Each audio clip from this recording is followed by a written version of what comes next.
The wind in Red Hollow did not blow so much as it scraped.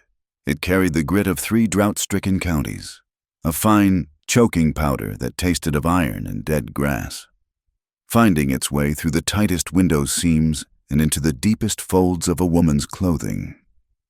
It was late August of 1888, and the heat hung over the territory like a judgment. Clara Hayes sat by the window of her small room above the apothecary, the late afternoon sun turning the dust motes into suspended gold. She held a needle between fingers that were calloused at the tips, but pale and smooth along the knuckles.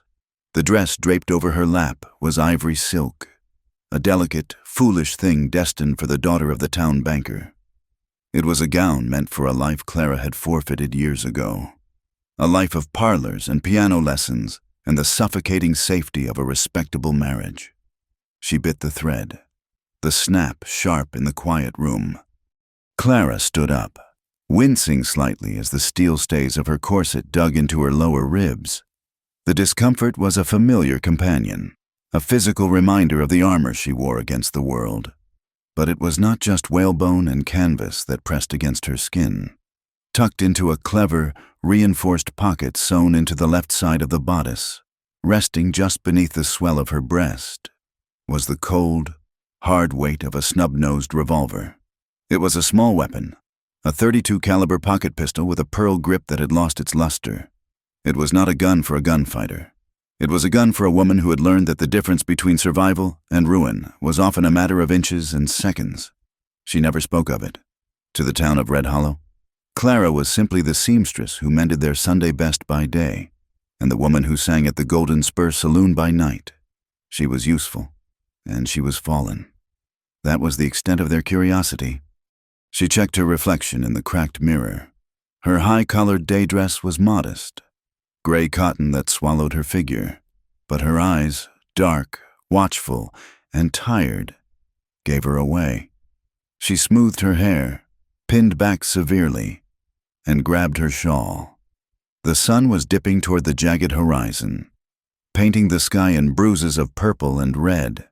It was time to deliver the dress, and then it was time to work. The street below was a wide scar of packed dirt, rutted by wagon wheels and littered with horse manure. Red Hollow was a town built on the promise of cattle and the reality of thirst. The storefronts were weather-beaten wood, their signs faded by the relentless sun. Men loitered on the boardwalks, their faces shadowed under wide brims, watching the world with the idle malice of predators waiting for a limp. Clara walked with her head high, her gaze fixed on the middle distance. She knew better than to make eye contact. As she passed the general store, the bell above the door chimed, and Mrs. Gable stepped out, accompanied by 2 other women from the church auxiliary.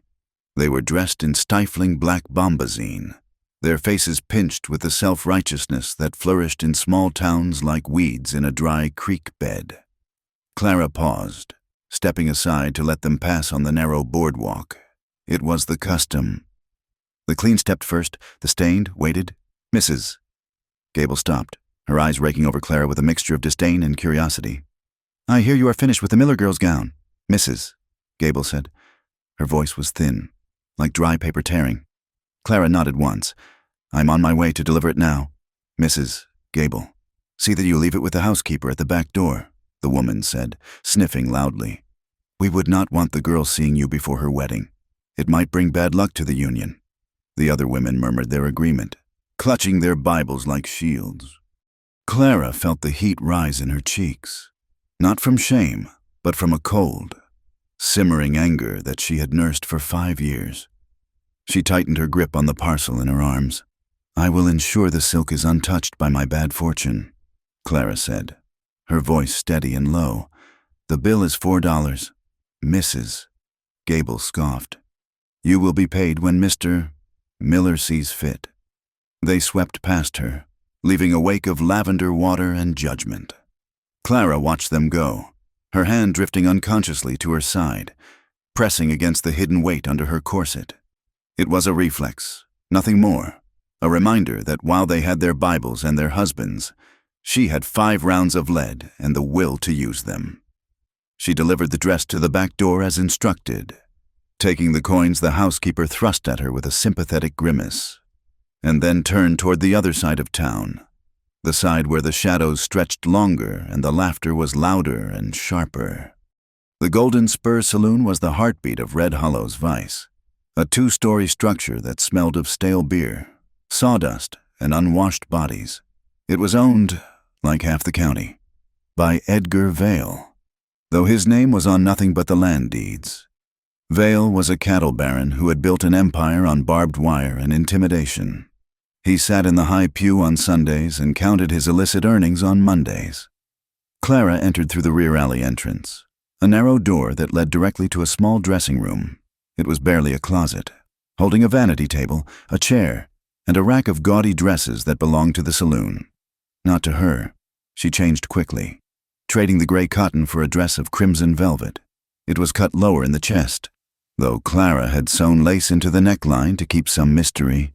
She tightened the corset strings, feeling the gun settle into its groove. It was heavier now, or perhaps the night just felt heavier. When she stepped out onto the floor, the saloon was already humming. The piano player, a man named Thomas who had lost 3 fingers in the war and played with a frantic, rolling rhythm, nodded to her. "Evening, Miss Clara," Thomas said. "Rough crowd tonight. The boys from the B-Bar C are in." Clara scanned the room. The air was thick with smoke. Cowboys, drifters, and railroad men crowded the bar and the gaming tables. In the back corner, holding court at a round table, sat Sheriff Rusk. Rusk was a slab of a man, his neck thick and red, his uniform straining at the buttons. He was laughing at something a younger deputy said, his hand wrapped around a glass of whiskey. Rusk was Vale's dog, a creature of appetite and brutality who kept the peace by ensuring only the right people were victimized. Clara moved toward the small stage, feeling Rusk's eyes on her. It was a physical sensation, like a greasy thumb pressed against her spine. She ignored him, signaling Thomas to begin. She sang old songs, ballads of lost loves and green valleys that none of these men would ever see again. Her voice was a clear, smoky alto that cut through the noise of the room, silencing the poker games for a few moments. She sang for 2 hours, dodging the groping hands of drunkards as she moved between the tables during breaks, selling watered-down whiskey for 10 cents a glass. It was near midnight when the atmosphere in the room shifted. The swing doors at the front burst open, banging hard against the walls. The noise was like a gunshot, and half the room flinched. Sheriff Rusk stood up slowly, his hand resting on the butt of his heavy Colt revolver. Deputies poured in, men with badges pinned to dusty coats, their faces grim and eager. The music stopped. The silence that fell over the Golden Spur was sudden and absolute. "Nobody moves," Rusk bellowed, his voice booming over the gathered crowd. "We are looking for a man, a thief and a killer. Goes by the name of Jesse Crow." A murmur ran through the room. The name was known. Jesse Crow was a ghost story in the territory, an outlaw who hit banks and payroll wagons with a precision that bordered on military. But the rumors lately said he had turned feral, that his gang had burned a homestead 3 counties over. Clara stood near the bar, clutching a tray of empty glasses. She watched Rusk's eyes dart around the room, hungry for violence. "He was seen riding this way," Rusk continued, walking into the center of the room. "Injured, bleeding. Anyone hiding him gets the rope. Anyone sees him and does not speak up gets the same." Clara felt a chill that had nothing to do with the drafty door. She began to back away slowly, moving toward the hallway that led to the dressing rooms and the back exit. She wanted no part of this. If Rusk was on a hunt, blood would be spilled, and she intended to be nowhere near the spray. She slipped into the hallway, the shadows swallowing her crimson dress. The noise of the search, tables being overturned, men shouting protests, echoed behind her. She reached for the handle of her dressing room door. It was unlatched. Clara froze. She always locked it. Always. She drew a breath, steadying her hands, and pushed the door open. The room was dark, lit only by the sliver of moonlight coming through the high, barred window. At first, she saw nothing. Then, a boot scraped against the floorboards. Clara stepped inside and closed the door behind her, leaning her back against it. Her hand went instantly to her bodice, fingers curling around the pearl grip of the revolver. "Who is there?" she whispered, her voice like cracking ice. A low groan answered her. In the corner, wedged between her vanity and the wall, a shape moved. A man. He was slumped on the floor, one leg stretched out at an awkward angle. He lifted his head. Even in the gloom, she could see the sheen of sweat on his face. He was pale, deathly so, with dark hair plastered to his forehead. He wore a dust-caked duster coat that was stained black on the left shoulder. "Help me!" he rasped. Clara did not move to help. She ripped the gun from her corset, the metal catching the moonlight as she leveled it at him. The hammer clicked back with a sound that seemed deafening in the small space. "You are him," she said. "The Crow." He let out a short, wheezing laugh that turned into a cough. "I have been called worse. Get out," Clara hissed. "Rusk is out there tearing the floorboards up. If he finds you here, he will hang me alongside you just for the sport of it." "I cannot walk," the man said. He tried to shift, and a hiss of pain escaped his teeth. His hand came away from his shoulder slick with blood. "My horse took a stumble. Then the bullet took me." Clara's heart hammered against her ribs. This was a disaster. If she turned him in, Rusk might reward her, or he might accuse her of harboring him to avoid paying the reward. If she let him stay, and they found him. Heavy footsteps sounded in the hallway. "Open up! Check the back rooms!" a deputy shouted. Panic, cold and sharp, flooded Clara's veins. There was no time to think, only to react. "Get in the wardrobe," she ordered. Keeping the gun trained on him, he looked at the narrow wooden cabinet. "It is too small." "Get in or I will shoot you myself and save the sheriff the trouble," she whispered furiously. The man gritted his teeth and dragged himself upright. Stumbling, he was taller than he looked on the floor, lean and dangerous even in his ruin. He practically fell into the wardrobe, collapsing among the spare petticoats and cloaks. Clara slammed the wardrobe doors shut and spun around just as the knob of her room turned. She threw herself into the chair before the vanity, grabbing a powder puff and dabbing it frantically at her cheeks, trying to mask the terror in her eyes. The door flew open. It was Deputy Miller, a young, cruel-faced man who had tried to corner her in the alley 2 weeks prior. He held a lantern in one hand and a gun in the other. "Well now," Miller sneered, lowering the lantern. "Hiding away." "Clara?" Clara turned slowly, forcing her face into a mask of bored irritation. "I'm changing. Miller, or is it the sheriff's new policy to watch women dress?" Miller stepped into the room, his eyes scanning the corners. He kicked the leg of the cot. "Heard you slipping away. Thought maybe you had company. Only my own exhaustion." Clara said, "Are you quite done?" Miller walked toward the wardrobe. Clara's breath caught in her throat. Her hand drifted toward the table where she had set the gun down, hiding it beneath a silk scarf. Miller reached for the wardrobe handle. "If you open that," Clara said, her voice dropping an octave, "flat and hard, you will see things that your mother would wash your eyes out for seeing. And I will tell the sheriff exactly why you were so eager to rummage through my underthings." Miller paused. He looked at Clara, then at the wardrobe. He knew Rusk's temper. If Rusk thought Miller was distracted by a skirt instead of hunting the outlaw, there would be hell to pay. Miller spat on the floor. "Keep your secrets, whore. But if I find out you lied..." He left the threat hanging and backed out of the room, leaving the door ajar. Clara waited. She counted to 10, then 20. She listened to the boots fading down the hall, back toward the main room. She stood up, her knees trembling violently, and locked the door. She grabbed the gun from under the scarf and moved to the wardrobe. Throwing it open, Jesse Crow tumbled out, half-conscious. He hit the floor with a heavy thud. Clara stood over him, the adrenaline turning her vision sharp and bright. She was furious at him for bringing this danger to her sanctuary, furious at Rusk, furious at the world that constantly demanded she be harder, colder, faster. She kicked his boot.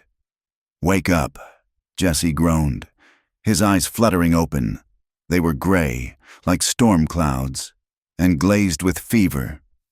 You have a terrifying bedside manner, ma'am," he mumbled. Clara did not smile. She knelt, pressing the barrel of the small revolver directly against the center of his chest, right over his heart. The heat of his body radiated through his shirt, contrasting with the cold steel. "Listen to me, outlaw," she said, her voice trembling with suppressed rage. "I do not know you. I do not care about your legend. You are a liability. I should call them back. I should drag you out there and let them have you." Jesse looked down at the gun, then up at her face. He saw the fear beneath the anger. He saw the desperation of a woman who had been cornered one too many times. He didn't flinch. He didn't beg. Instead, the corner of his mouth twitched upward in a tired, dangerous half-smile. He reached up slowly, his hand shaking, and wrapped his fingers gently around the barrel of the gun, not pushing it away, but steadying it against his own chest. "Point it at me if you want my heart," he whispered. "It is the only thing I have left that is worth anything." Clara stared at him. The line was absurd. It was theatrical. It was something a dime novel hero would say, but the look in his eyes, there was no mockery there, just a profound, exhausted honesty. He was offering her his life because he had no strength left to defend it. Her finger wavered on the trigger. "Damn you," she whispered. She pulled the gun back, tucking it into the pocket of her skirt. "If you bleed on my good rug, I will kill you myself tomorrow," she said, standing up. She went to the wash basin and poured water into a bowl. She tore a strip from her petticoat. Good linen, ruined for a thief. When she turned back, he was watching her, his eyes clearing slightly. "Why?" he asked. "Why didn't you let them take me?" Clara dipped the cloth in the water, wringing it out with efficient, brutal twists. "Because Sheriff Rusk is a pig," she said, kneeling beside him again. "And if he wants you dead this badly, then you must have done something to inconvenience him.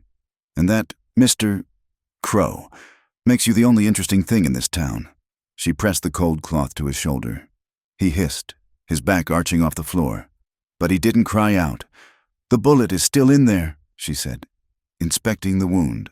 It was a messy entry, high on the shoulder. It missed the lung, but not by much. "I can dig it out," he said through gritted teeth. "Just give me a knife. You will pass out and bleed to death," Clara said. "Lie still." She worked in silence for a time, cleaning the blood away. The sounds of the saloon below had quieted down. The raid was moving out to the streets. The thunder that had been threatening all afternoon finally broke. A low, rolling growl that shook the window pane. Rain began to fall. Heavy, fat drops that turned the dust outside into mud. Clara looked at the man lying on her floor. He was younger than she'd expected, maybe 30. His face, beneath the grime and the stubble, was handsome in a sharp, hawk-like way, but it was a face marked by the sun and by violence. There were scars on his neck, and his hands were rough, scarred maps of a hard life. "What is your name?" he asked, his voice barely a whisper. "Clara," she said. "Clara," he repeated, testing the weight of it. "You are a brave woman, Clara."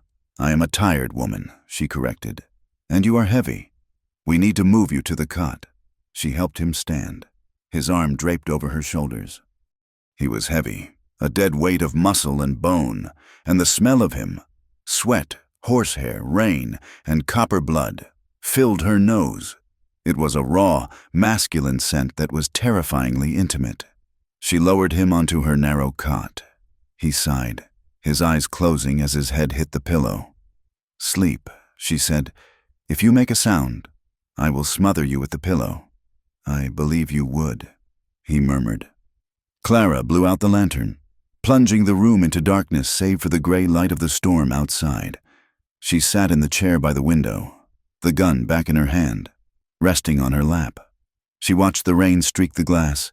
Down on the street, she saw the sheriff's men mounting their horses, their slickers shining in the wet. They were riding out, heading south, away from the town. They had missed him. Clara looked back at the cot. Jesse Crow was breathing steadily, a shallow, ragged rhythm. She had crossed a line tonight. By hiding him, she had made herself an enemy of the law, such as it was in Red Hollow. She had tied her fate, however briefly, to a man with a price on his head. It was madness. It was suicide. But as the thunder cracked again, lighting up the room in a flash of white, Clara realized something else. For the first time in years, she did not feel entirely alone. She was terrified. Yes, but she was also awake. The numbness that she wore like her gray dress had cracked. She fingered the pearl grip of the revolver. "Point it at me if you want my heart." She shook her head in the dark. "Keep your heart, Outlaw," she thought. "Just keep your word." The rain hammered against the roof, washing the dust from the world. But inside the small room above the apothecary, the air was thick with the scent of blood and the electric charge of a storm that was just beginning. The heat in September did not break. It merely changed texture. In August, it had been a sharp, stinging fire that burned the skin. But as the weeks dragged toward autumn, the air turned heavy and suffocating, like a wool blanket soaked in hot water. The room above the apothecary became a kiln. Jesse Crow had been in Clara Hayes's back room for 12 days. Recovery was a slow, ugly business. It was not the romantic convalescence found in the penny dreadfuls, where a swooning hero lay with a fevered brow while a lady dabbed him with rosewater. It was the smell of stale blood and strong arnica. It was the humiliation of a bucket in the corner. It was the silence of two people trapped in a space meant for one, circling each other like stray dogs wary of a kick. They developed a rhythm born of necessity. Clara woke before dawn, dressed behind the paper screen she had erected in the corner, and left for her seamstress work before Jesse stirred. She returned at midday with food, usually cold biscuits and dried beef, hidden in her sewing basket, and fresh water. She changed his bandages with efficient, unsentimental hands, her face turned away from his bare chest as much as possible. Then she would leave again for the saloon, returning long after midnight, exhausted and smelling of tobacco smoke and cheap perfume. Jesse spent his days in the twilight of the drawn curtains. He was a pacer, a man built for open ranges and hard riding, and the confinement gnawed at him. He tested his shoulder daily, grimacing as he rotated the joint, counting the days until he could hold the weight of a Colt revolver without shaking. He watched Clara. He could not help it. He watched the way she moved, efficient and guarded. He noticed that she never fully relaxed, even when the door was locked. She sat in the wooden chair by the window to mend her own clothes, her spine as stiff as a rod. She was not kind, not in the way he understood kindness. She did not offer comforting words. She did not ask him about his life. She simply kept him alive. And in return, he offered her the only currency he had: restraint.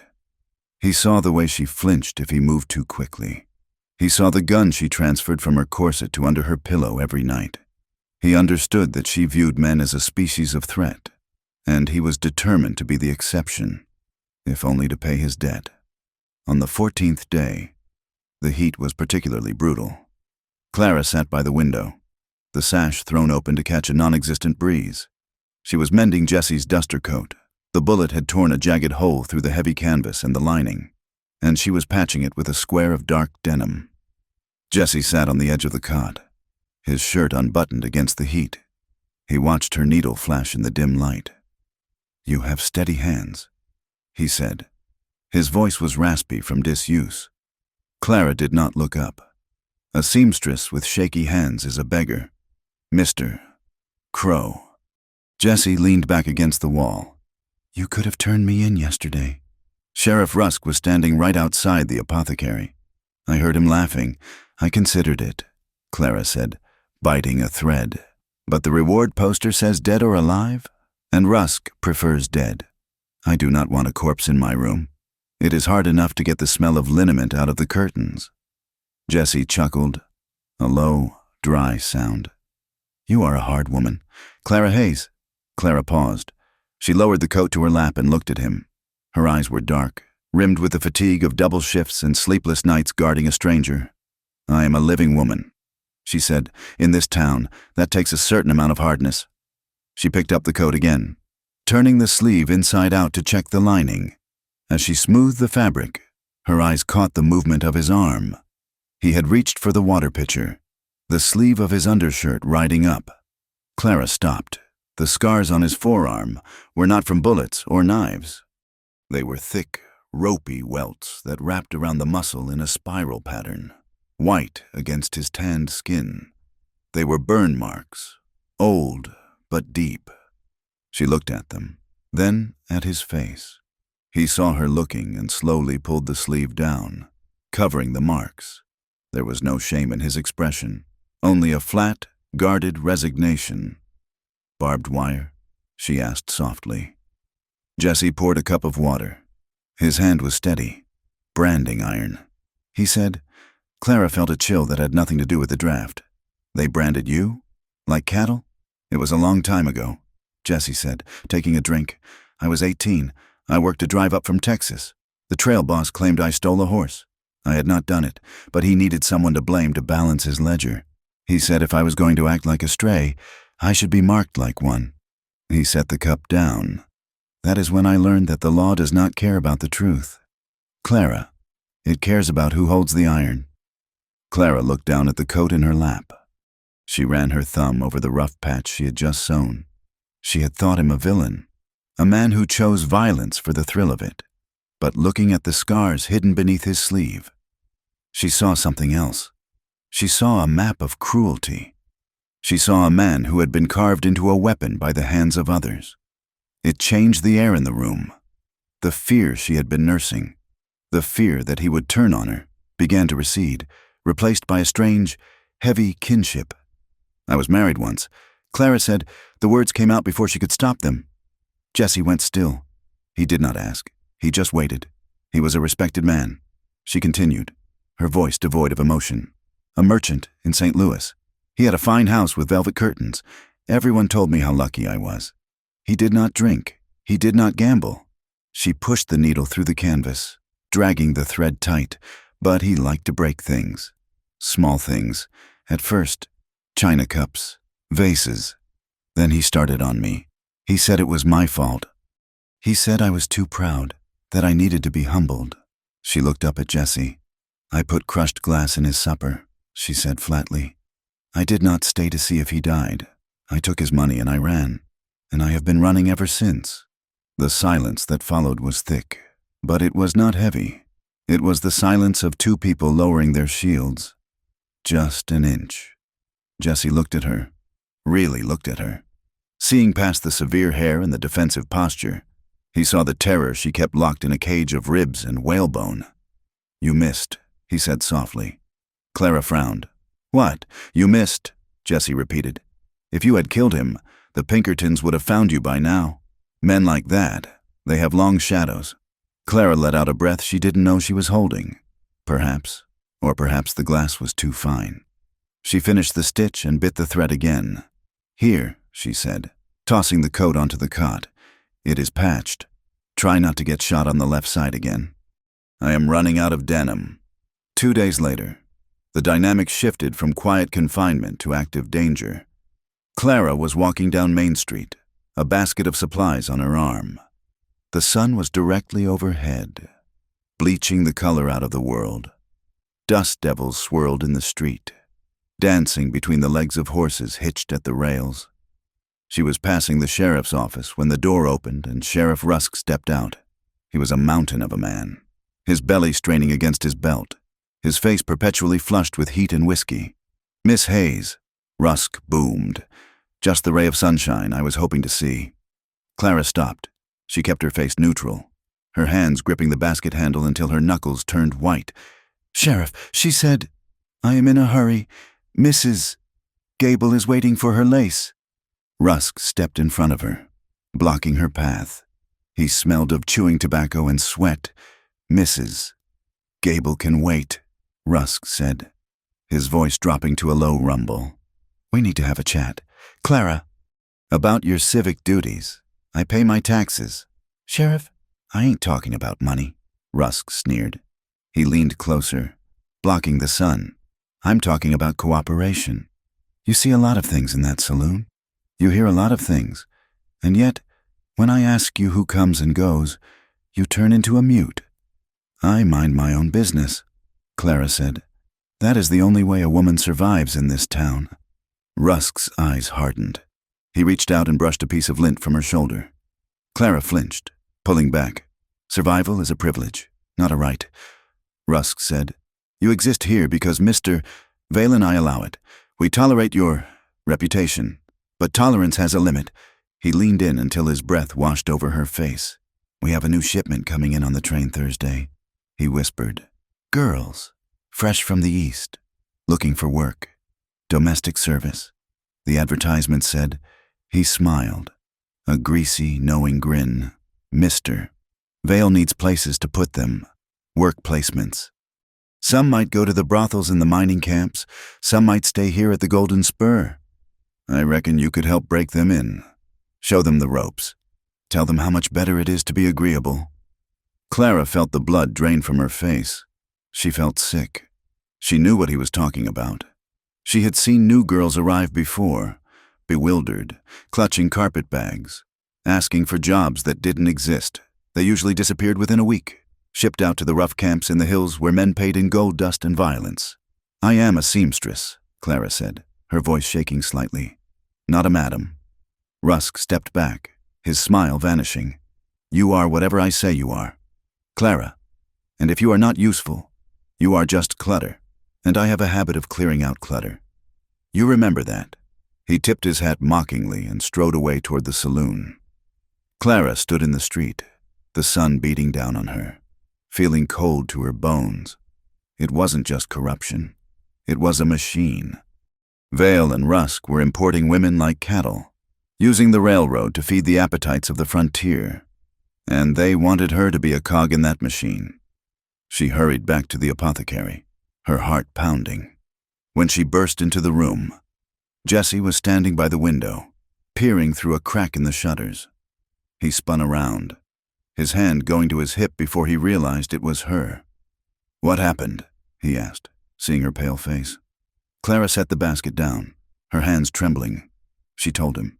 She told him about the threat, about the shipment, about the cold, industrial way Rusk had spoken of human lives. Jesse listened, his jaw tightening. He walked back to the window and looked out. Come here, he said. Clara joined him. Keep back from the glass. Jesse pointed to the street below. 3 men were riding past the apothecary, heading toward the livery stable. They rode with a distinct swagger, their horses heavily laden with saddlebags. They wore long dusters and wide-brimmed hats, pulled low. Do you see the one on the roan mare? Jesse asked. The one with the red scarf? Yes, Clara said. That is Silas Vane, Jesse said, his voice hard. He rode with me for 2 years. He was the best tracker I ever saw. And the man next to him is Frenchie. He turned away from the window, pacing the small room. They are wearing new boots. Jesse said, and their horses are shod with fresh iron. They are not running. They are on a payroll. They work for Vale? Clara asked. Jesse nodded grimly. It makes sense. Vale wants to expand his land holdings. He needs muscle to scare off the homesteaders and the squatters. Who better to hire than a gang of outlaws who already know the territory? He gives them protection from the law, and they do his dirty work. He slammed his hand against the wall. They sold out. He muttered, We had a code. We didn't ride for the rich. We didn't hurt women. And now Silas is riding for a man who traffics girls?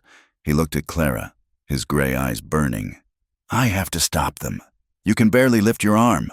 Clara snapped. If you go down there, Silas will put a bullet in you before you can say hello. I cannot just sit here, Jesse argued. You will sit here, Clara ordered. Or so help me. I will tell Rusk you are here myself. They stared at each other, the tension crackling in the room. It was not just fear or anger anymore. It was the friction of 2 people who cared too much about the outcome. Jesse sat down heavily on the cot. You are right, he admitted, but I am not going to let them turn this town into a slaughterhouse. Saturday night at the Golden Spur was a chaotic, roaring beast. The piano was loud, the laughter was raucous, and the air was so thick with smoke it stung the eyes. Clara was exhausted. She had been singing for an hour, and now she was weaving through the tables, serving drinks. The mood in the room was brittle.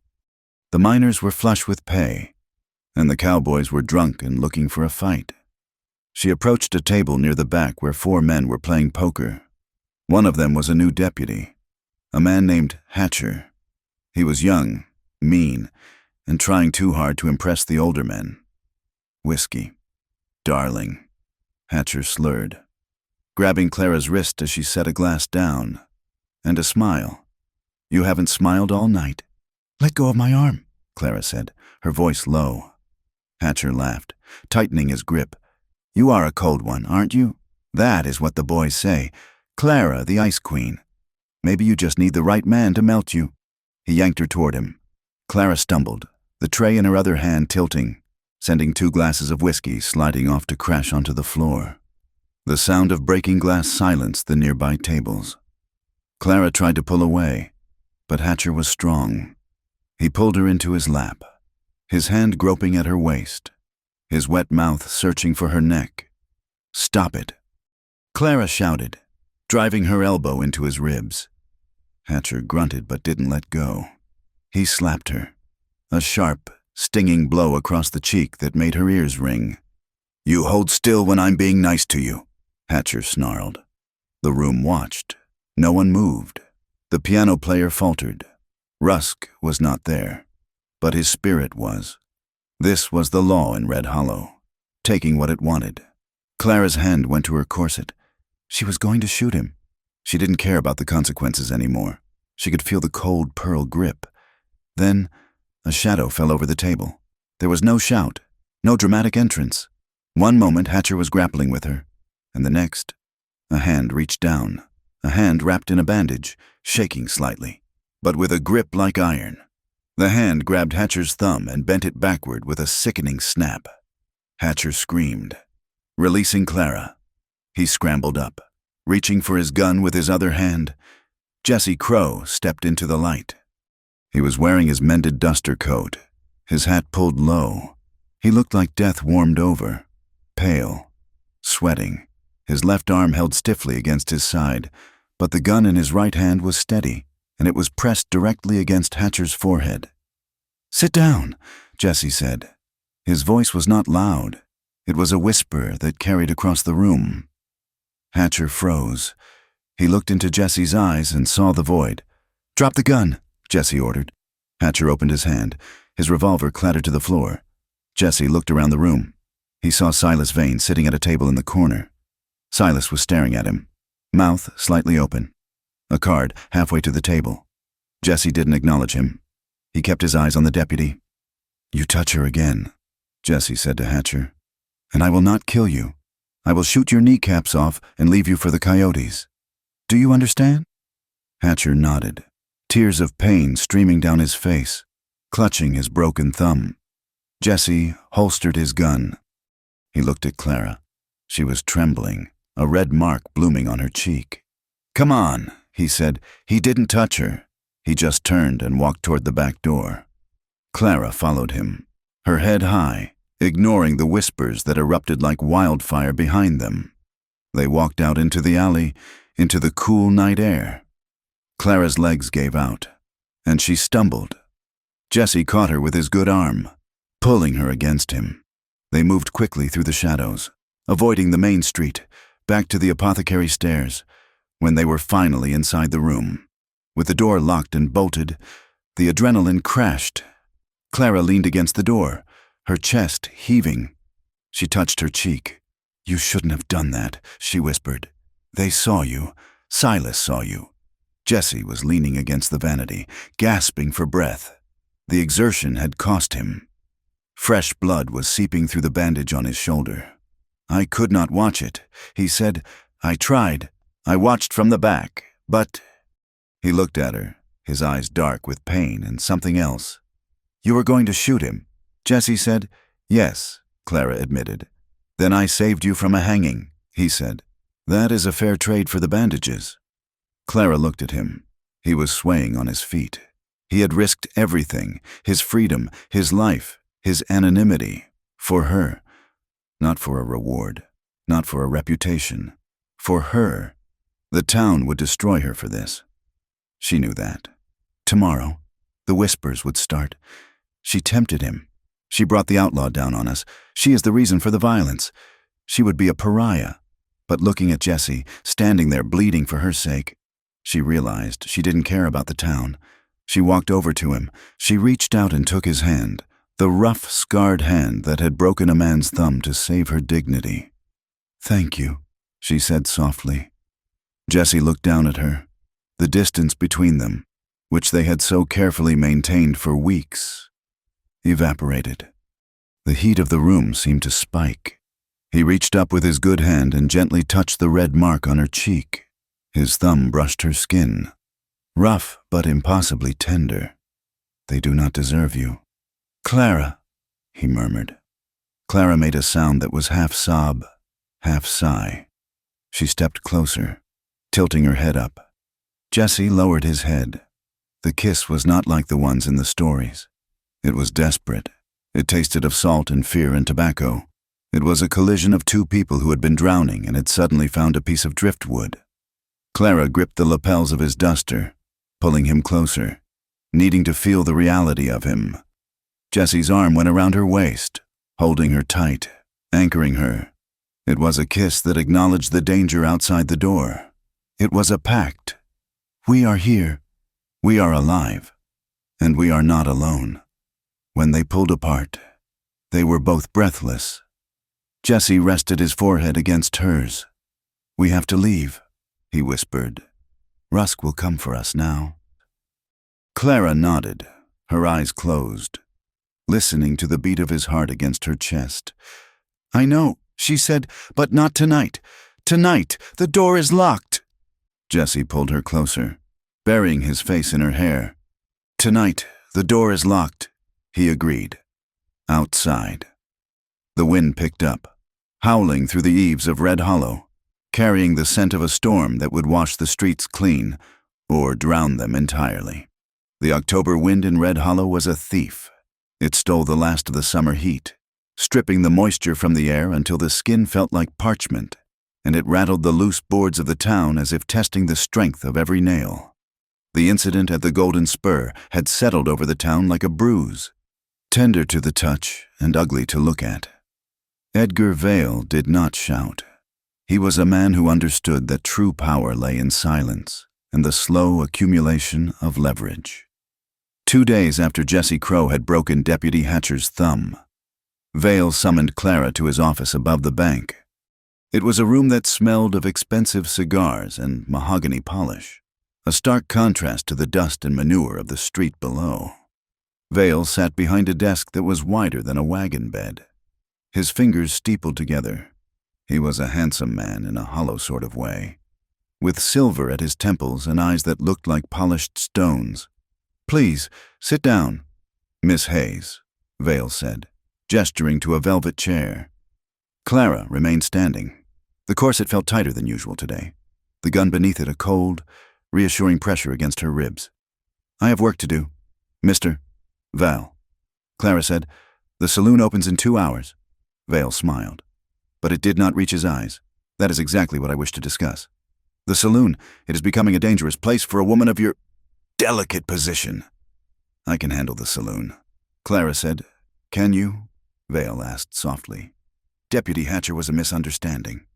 "Certainly, but violence follows you. Clara, it trails behind you like a scent, and now there are rumors. Rumors that you have found a guardian angel, a man in a duster coat who moves faster than a shadow." Clara's heart hammered, but she kept her face still. Drunks see shadows everywhere. She said. Vale stood up and walked to the window, looking out over the town he owned in all but name. "I have a proposition for you. Clara, you are too valuable to be serving whiskey to cattle hands. I have a house on the north edge of town, a small place, private, respectable. I could set you up there. You would not have to sing. You would not have to sew until your fingers bleed. You would simply have to be available for me and for my select associates." The implication hung in the air, heavy and suffocating. He was offering to make her a kept woman, a high-class commodity to be traded among the powerful men of the territory. He was offering her a cage and calling it a sanctuary. Clara felt a wave of nausea, but she forced it down. "And if I refuse?" she asked.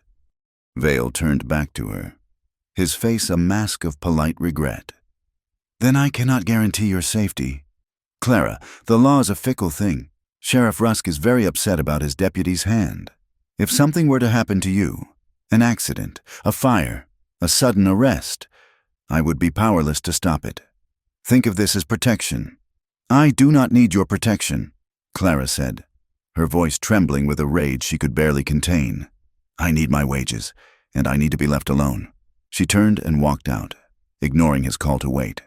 She descended the stairs with shaky legs, the sound of his low, confident chuckle following her like a draft. The threat was not empty. Clara knew that. But instead of retreating, she dug her heels in. If they wanted to treat people like cattle, she would start cutting fences. The train from the east arrived every Tuesday and Friday. It brought supplies, mail, and people running from failures back home. On Friday morning, Clara stood on the platform, watching the steam engine hiss and groan as it ground to a halt. She saw a girl step off. She could not have been more than 17, clutching a carpet bag that looked empty, her dress patched and dusty. The girl looked around with the wide, terrified eyes of a fawn on a highway. Sheriff Rusk was there, leaning against a post, watching the passengers. He straightened up when he saw the girl, tipping his hat, a predatory smile spreading across his face. Clara moved before she thought. She cut through the crowd, walking with a purpose that parted the sea of travelers. She reached the girl just as Rusk took his first step. "You must be Sarah," Clara said loud enough for Rusk to hear, grabbing the girl's arm. The girl blinked. "No, ma'am, I am." "My cousin Sarah," Clara interrupted, squeezing the girl's arm hard. "We have been expecting you. Come along, the wagon is waiting." She steered the bewildered girl away from the platform, shooting a glare at Rusk that dared him to intervene. Rusk stopped, his eyes narrowing, but he did not make a scene in front of the train conductor. Clara marched the girl all the way to the apothecary. When they were inside, she locked the door and leaned against it, exhaling sharply. The girl was trembling. "Ma'am, I do not know you. I have no money." Clara looked at her. The girl had the same color hair as her sister, the same desperation. "My name is Clara," she said gently, "and you do not need money, but you need to stay off the street until the next train leaves. There are men in this town who eat girls like you for breakfast." Upstairs, Jesse was cleaning his gun. He had recovered enough to move with his old grace, though his shoulders still ached when the weather turned. He listened as Clara explained the situation to the girl, whom she set up with a blanket in the corner of the workroom downstairs. When Clara came back upstairs, Jesse was waiting. "You are playing a dangerous game," he said. "Rusk will know what you did." "Let him know," Clara said, untying her bonnet. "I am done watching them harvest people." Jesse looked at her, admiration warring with concern in his gray eyes. He had spent the last week slipping out at night, ghosting through the town while Clara slept. He had broken into the land office. He had riffled through the trash behind the bank. "I found something," he said. He pulled a small, leather-bound ledger from his pocket.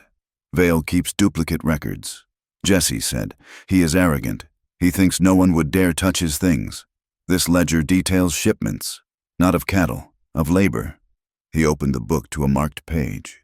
"There is a place," Jesse said, 10 miles west, in the Canyonlands, the old Henderson Ranch.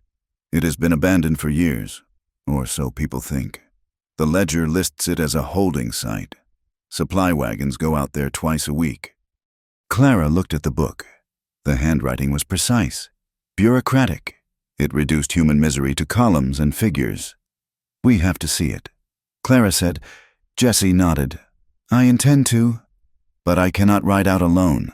A lone rider in the Badlands attracts attention. A couple traveling together. That is just a domestic journey." Clara understood. "Widow Eubanks lives near the canyon mouth," she said. She orders heavy wool for quilts this time of year. I can say I am making a delivery. It is risky. Jesse said. Staying here is risky. Clara countered. If Vale is keeping women out there.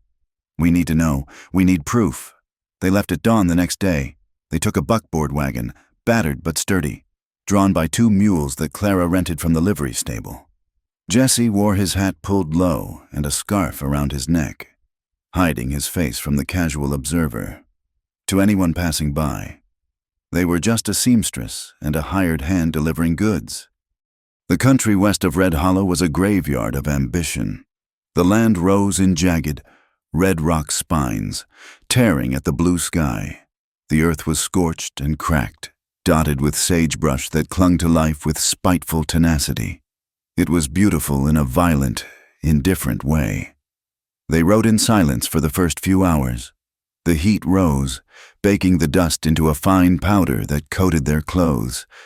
Jesse drove the mules, his eyes constantly scanning the horizon. He read the land like a book, noticing the disturbed gravel where a rider had passed, the circling of buzzards over a dead calf, the way the wind shifted in the box canyons. Around noon, they stopped to water the mules at a trickling spring. The silence of the desert was immense, a physical weight that pressed against the ears. Why do you do it? Jesse asked suddenly. He was leaning against the wagon wheel, rolling a cigarette. Do what? Clara asked, dampening a cloth to wipe her face. Help the strays. The girl at the station? Me? You could have walked away. Most people would have. Clara looked out at the shimmering horizon.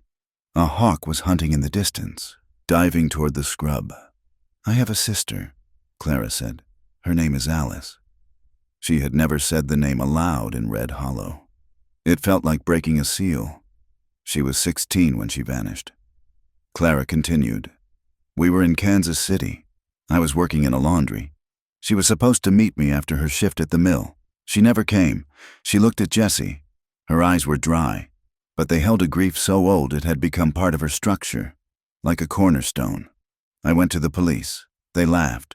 They said she probably ran off with a boy. I went to the hospitals, the morgues. Nothing. Then, a month later, I heard a rumor about men who recruit girls for the Western Territories. Promises of marriage, promises of gold. She walked over to the mule, stroking its dusty neck. I have spent 4 years looking for her. Jesse. Every town I stop in, I look at the faces of the women in the saloons. I look at the girls working the street corners. I am not looking for a ghost. I am looking for a grave, or a prisoner. Jesse was silent. He let the smoke curl from his lips, his eyes fixed on her. The revelation shifted something in him. He had thought her motivated by simple morality, or perhaps a stubborn refusal to be bullied. But this was different.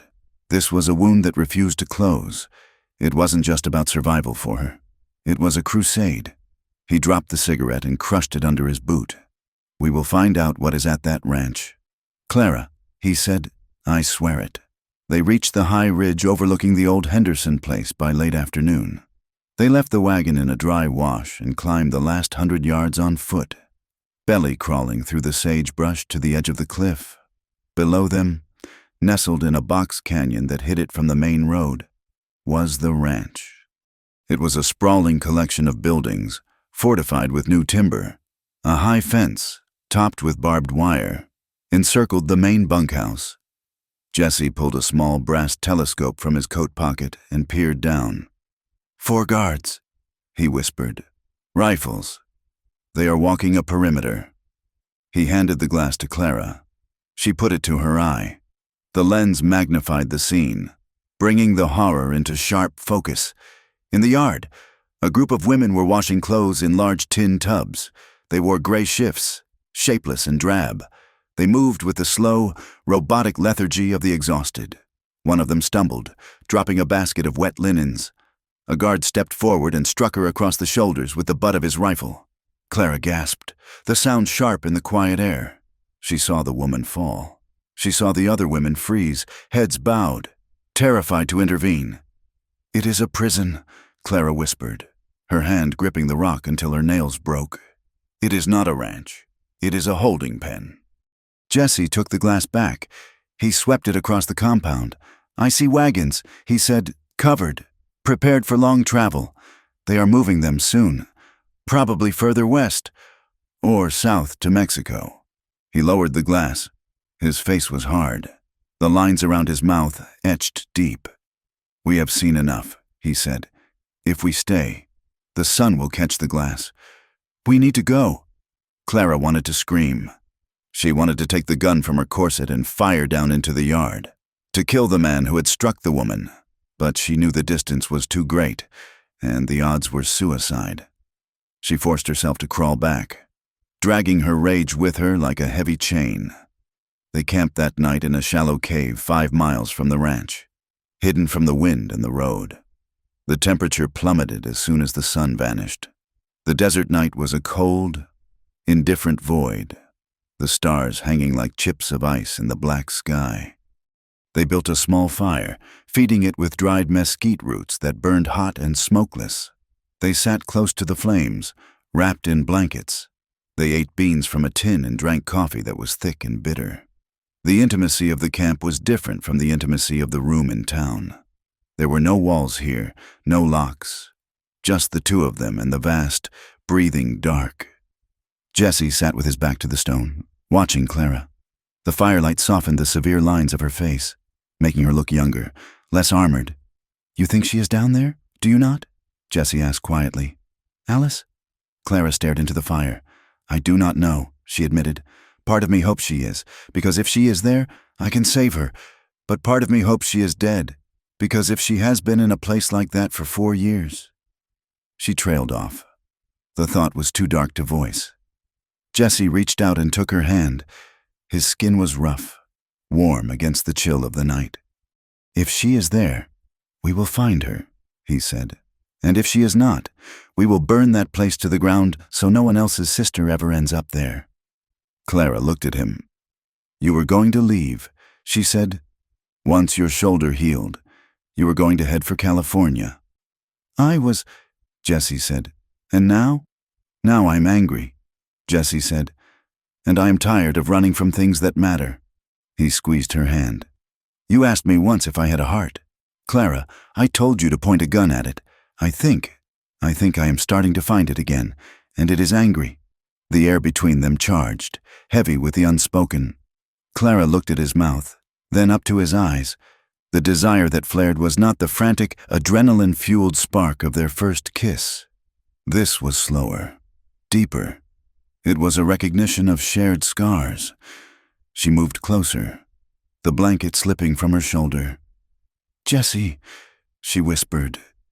He leaned in, his hand cupping her face, his thumb tracing the line of her jaw. "Clara," he warned, low in his throat, "if we start this, I am not a man who walks away easily. Not anymore." "Good," Clara said, "because I am done with men who leave." She kissed him. It was a slow, deliberate claiming, in the cold silence of the Badlands, with the wind howling outside the cave.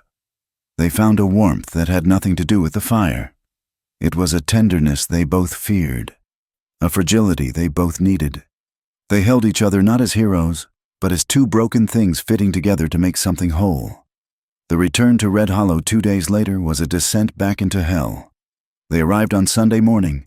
The church bells were ringing, a hollow, clanging sound that echoed off the canyon walls. The town seemed quieter than usual, the streets empty as the citizens gathered in the white clapboard church at the end of Main Street. Clara and Jesse dropped the wagon at the livery. They walked toward the apothecary, keeping their distance from each other on the street, the mask of propriety back in place. As they passed the church, the doors stood open to catch the breeze. The voice of Reverend Pike boomed out, amplified by the acoustics of the hall. "And beware the Jezebel," Pike shouted, his voice trembling with theatrical righteousness. "Beware the woman who brings the wolf into the fold. She walks among us with painted lips and a heart full of deceit. She opens the door to violence and calls it charity." Clara stopped. She froze on the boardwalk. "She invites the serpent into her bed." Pike continued. "She scorns the godly and consorts with the lawless. Is this what we want for our daughters? To see vice rewarded?" To see the fallen woman strut through our streets while honest men bleed. The congregation murmured. Clara could feel their eyes. Even through the walls, he was talking about her. Everyone knew it. Vale had whispered in the preacher's ear, and now God himself was being used to isolate her. Clara felt the blood drain from her face. It was one thing to be ignored. It was another to be declared a contagion. She turned and walked quickly toward the apothecary, her head down. Jesse followed, his face dark as a thunderhead. Inside the room, Clara began to pack. She pulled a canvas bag from under the bed and started throwing clothes into it. Her hands were shaking violently. "What are you doing?" Jesse asked, locking the door behind them. "I have to go," Clara said, her voice high and brittle. "Do you not hear them? They are working themselves into a frenzy. By tonight, they will be throwing rocks. By tomorrow, they will be burning us out." "Clara, stop!" Jesse said. "I cannot stay," Clara cried, spinning around. "Vale has won. He has turned the whole town into his weapon. If I stay, they will kill you to get to me, or they will kill me to punish you. I am the ruin. Jesse." "I am the lightning rod." She grabbed her shawl. "I will take the next train. I will go to San Francisco. You should go south." She tried to push past him. Jesse caught her by the shoulders. He did not shake her.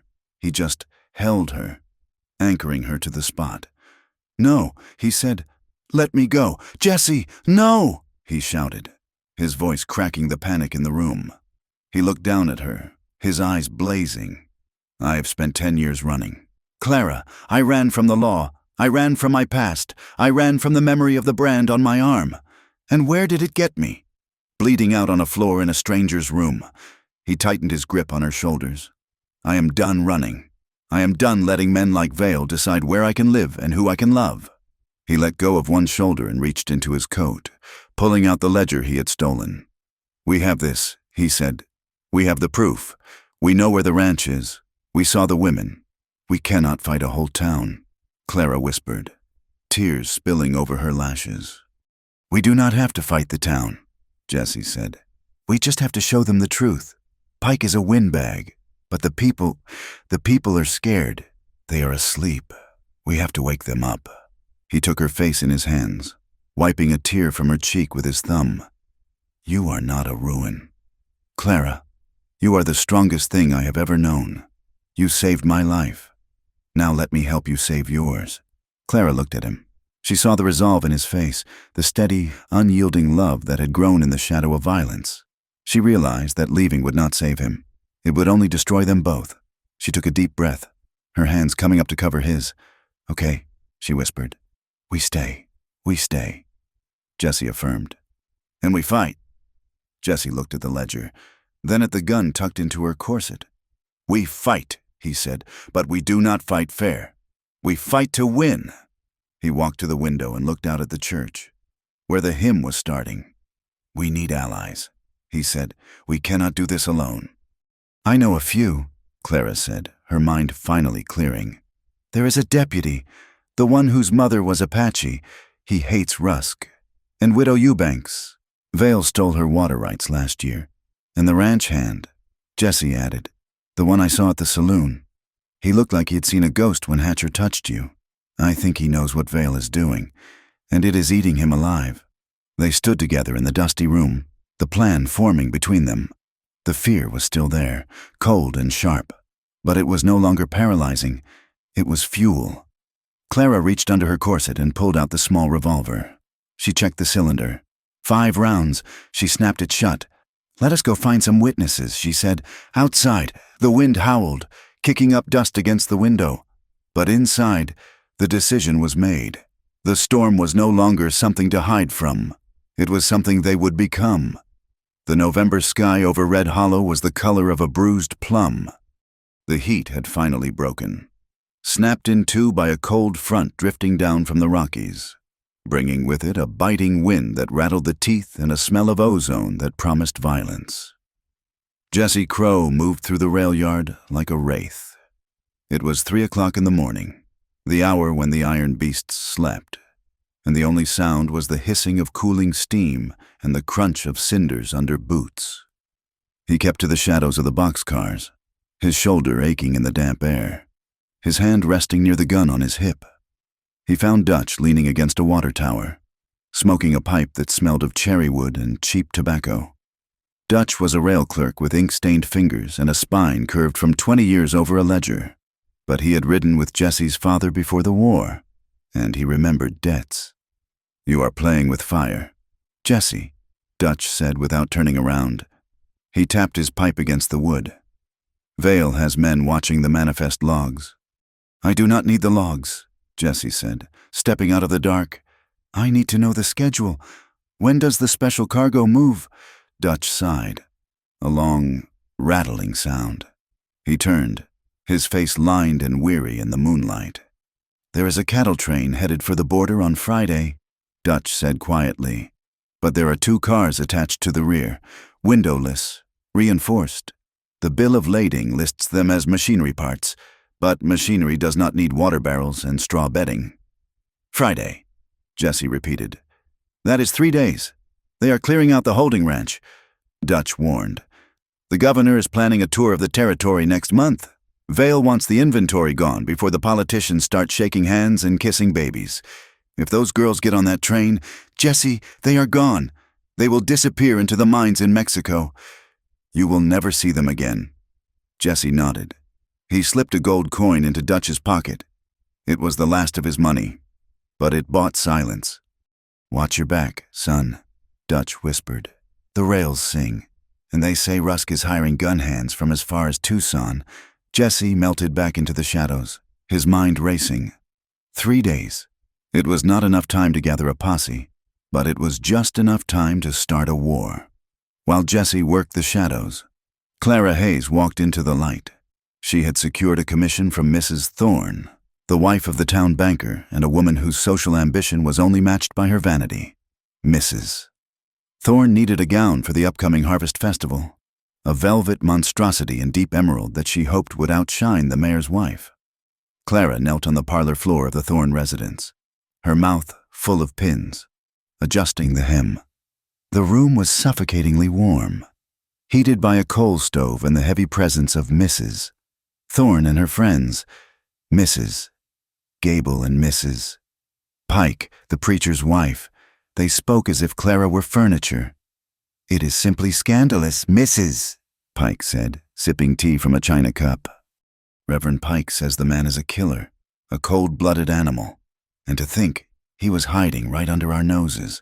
And whose fault is that?" Mrs. Gable sniffed. "That woman at the apothecary. I always said she had the look of a stray cat. You feed a stray, you get fleas, or worse, Mrs." Thorne turned, causing Clara to prick her finger. Clara did not flinch. She sucked the drop of blood away and continued pinning. "Mr. Vale assures us the situation is under control. Mrs. Thorne said haughtily. "He told my husband that the sheriff has a plan to flush the rats out. He said by the time the governor arrives, Red Hollow will be a model of civilized society." "Civilized, Mrs." Pike scoffed. "I heard Vale is moving his interests south, cleaning the slate. Yes, Mrs." Thorne lowered her voice, leaning in. "Friday night. My husband signed the transfer papers for the rail cars yesterday. He said it is the last shipment of the season.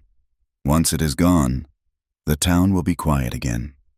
Clara kept her head down, her heart hammering against her ribs like a trapped bird. Friday. The same day Jesse had suspected. She finished the hem with trembling hands. "It is done, Mrs.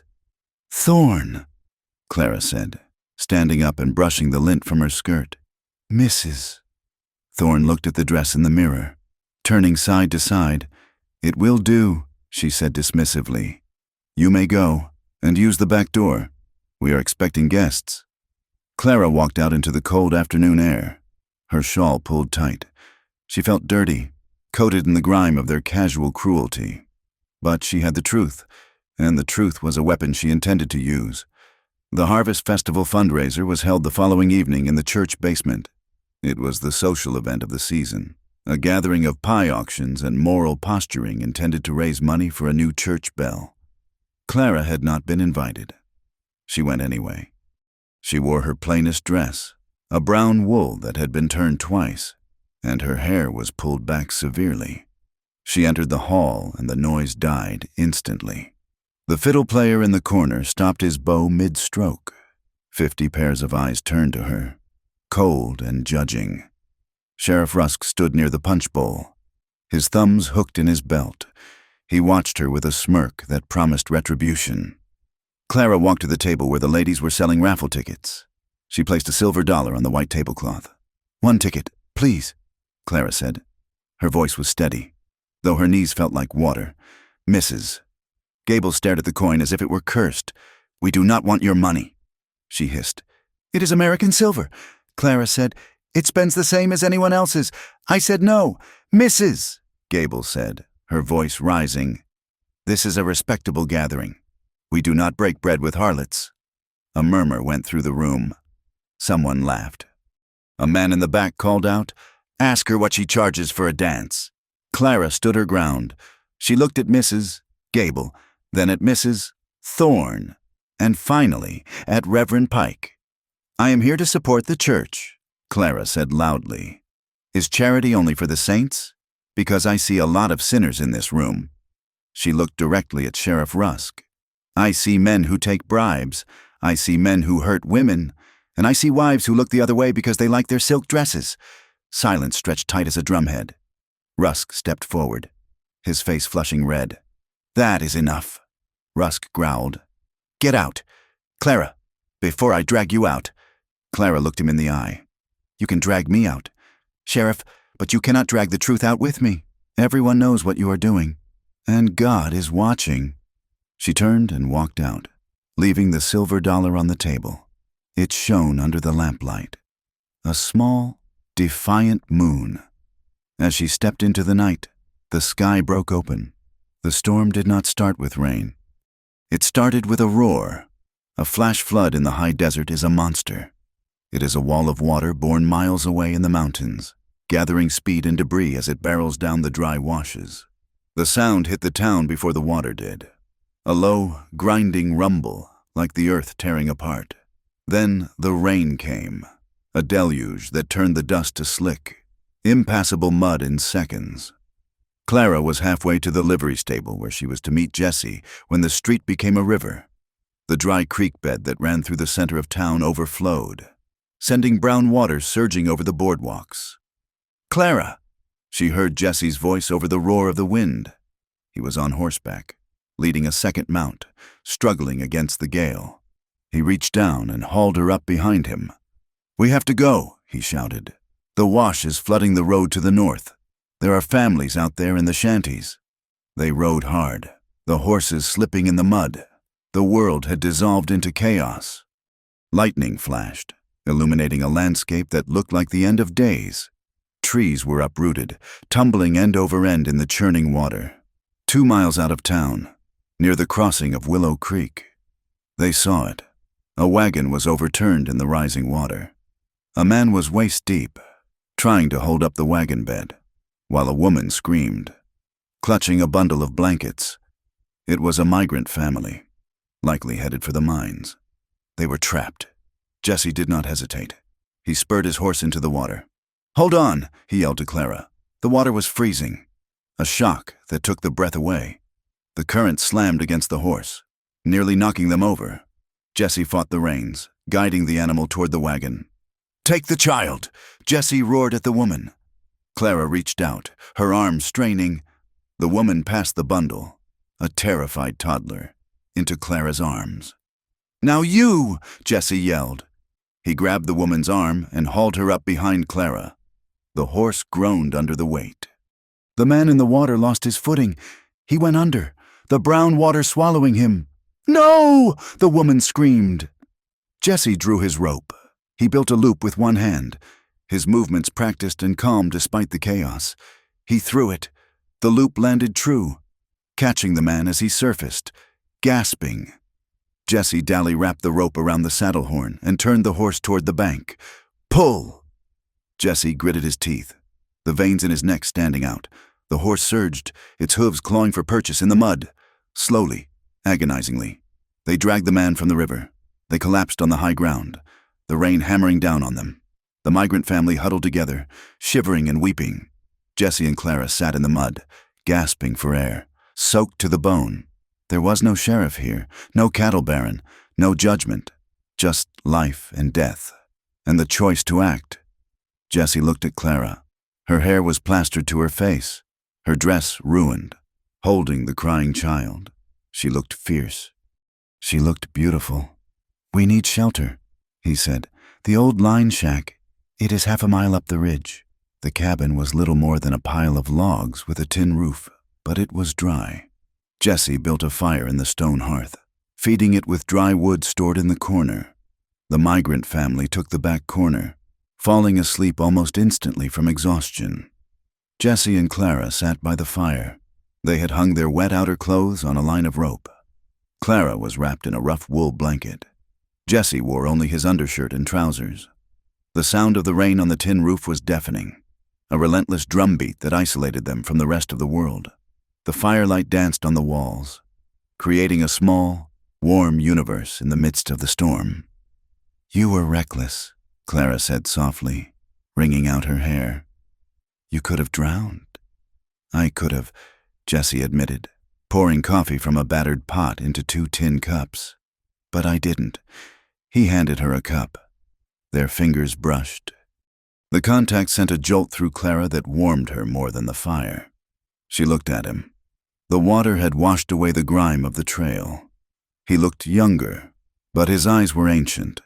He was a man who had seen the worst of humanity and had chosen, today, to be the best of it. "Why?" she asked. "Why save them? You do not know them." "Because I could," Jesse said simply. "And because I wanted you to see that I am not just a gun hand. Clara, I wanted you to see the man I was before the branding iron." "I see him," Clara whispered. "I have seen him for a long time." She set the cup down. She stood up and let the blanket fall from her shoulders. She was wearing only her chemise and petticoat, the white cotton translucent in the firelight. Jesse stood slowly. He did not grab her. He did not move with the hungry desperation of the men in the saloon. He stood with his hands open at his sides, offering her the choice. Clara stepped closer. She placed her hands on his chest, feeling the steady beat of his heart beneath the scars. "I am not afraid," she said. "I am," Jesse confessed, his voice rough. "I am afraid I will break something this fragile." "I am not fragile. Jesse, I am forged, just like you." She reached up and kissed him. It was a kiss that tasted of rain and smoke and survival. He wrapped his arms around her, pulling her against him. The heat of their bodies was sudden and overwhelming. They sank onto the pile of furs before the hearth. There was no hesitation now. The mistrust that had defined their early days was gone, washed away by the flood. This was not a taking. It was a giving. It was a reclaiming of the body and the soul from a world that tried to own both. Jesse's hands were gentle, reverent, tracing the lines of her body as if he were memorizing a map. Clara held him with a fierce possessiveness, her fingers tangling in his hair, pulling him closer, deeper. In the darkness of the storm, with the world falling apart outside, they built something solid. They found a language that did not need words, a confession that did not need a priest. They belonged to no one but each other. The morning brought a gray, sullen light and a receding flood.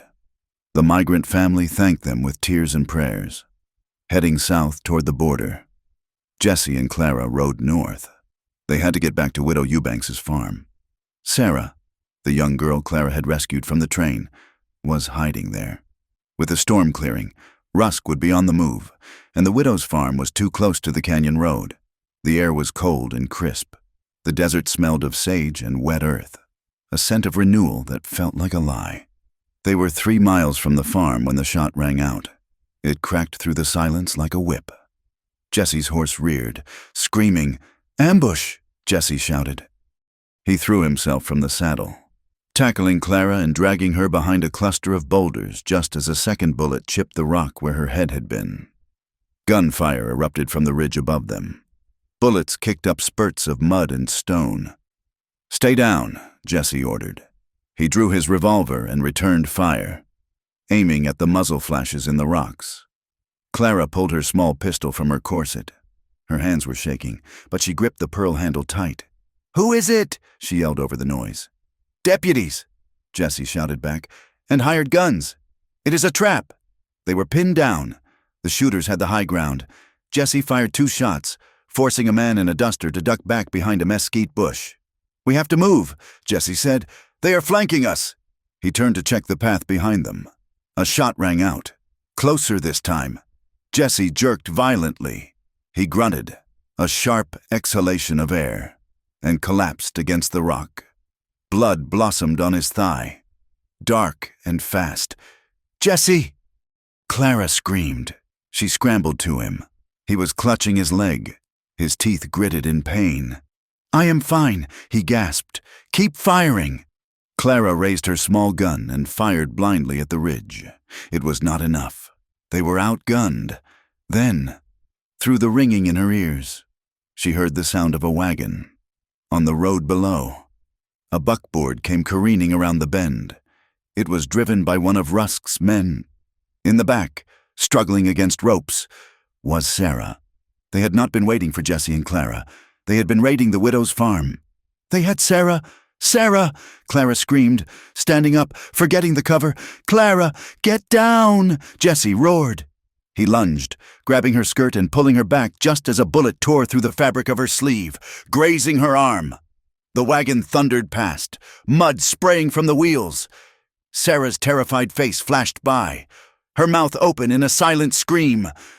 The gunmen on the ridge fired a final volley to keep them pinned, then mounted their horses and galloped after the wagon. Silence fell over the canyon.